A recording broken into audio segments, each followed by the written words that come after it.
polarizer that was blended with the 3/16 black chrome. So you could take the Omni light and bounce it into the umbrella. I want to broadcast a video village. I can operate on the monitor, or I can operate off the screen. And so but it's very interchangeable.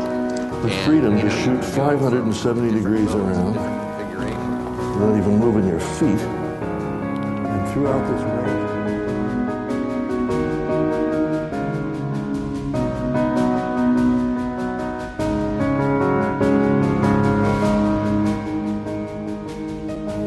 To me, he's an artist, a man who captures visual images, presents them in such a way that are either dramatic, very profound.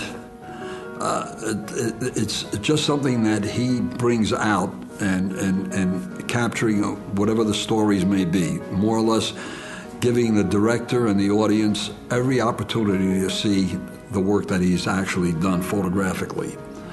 Whether it's a contemporary piece, a period piece, whatever it is. And I don't care whether, and if it's a documentary, it's another element in there. It's being able to express yourself visually all the way.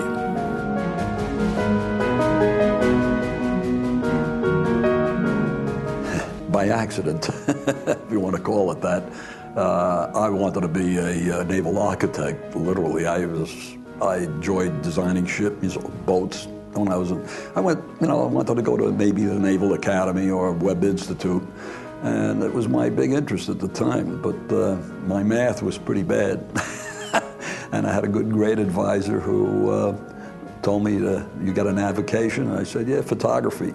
He says, "Pursue it." And I did. I went to a wonderful school in New York. I had to take the exam to get in because it was a 5-borough school at the time. It was called the High School of Industrial Arts. I think it's now called the High School of Art and Design. And it was one of the few schools back in the early 40s, during that period, that taught photography, photo science, and then motion pictures as they, progressed into it there. And I had a Bell & Howell 70 DA at the time, and that was my camera school. I got it, I think, my parents bought it for me for about $100, which was something at those days. But, made the films, and I got into filmmaking through that. And I was fortunate enough, while I was at the school, one thing about being in Manhattan is that you're in the midst of where the photography world was, too. And yes, I worked in stills for a while, but I got with a small company called Hartley Productions at that time, and they did, during the war years, they did many of the training films for the government and so forth, and then later on, a lot of their industrial filming. And I stayed with them right after I graduated, and I stayed with them for about 2 years, and I became, from sweeping the floors to an assistant.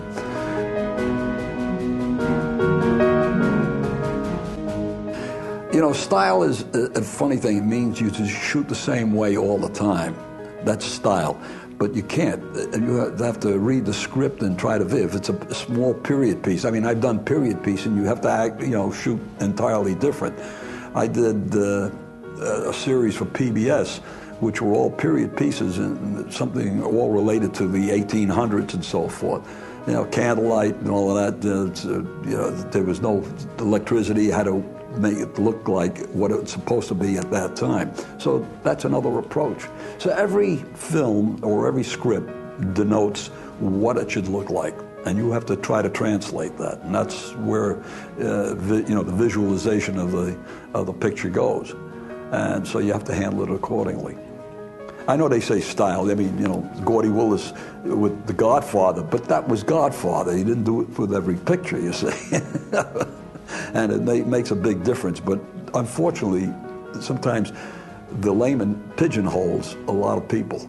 You know what I'm saying? He does this kind of, I say layman, it could be even people in the business, but pigeonholed, and you can't do that. People, good cameramen should be able to put variety in his look.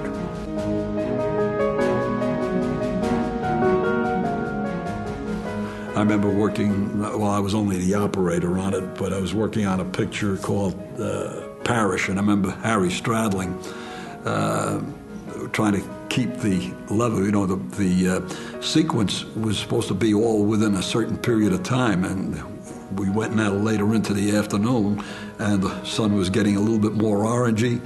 And he said, Sal, stick in the 80, you know, have the assistant put the 81 EF in there. And that was a way of, at that time, to make sure that he was able to control that light situation instead of doing it in the printing. And not that they couldn't, but he wanted to master it at that point. So an 81 EF is one of my important filters too, just in case, especially when you're stretching the day.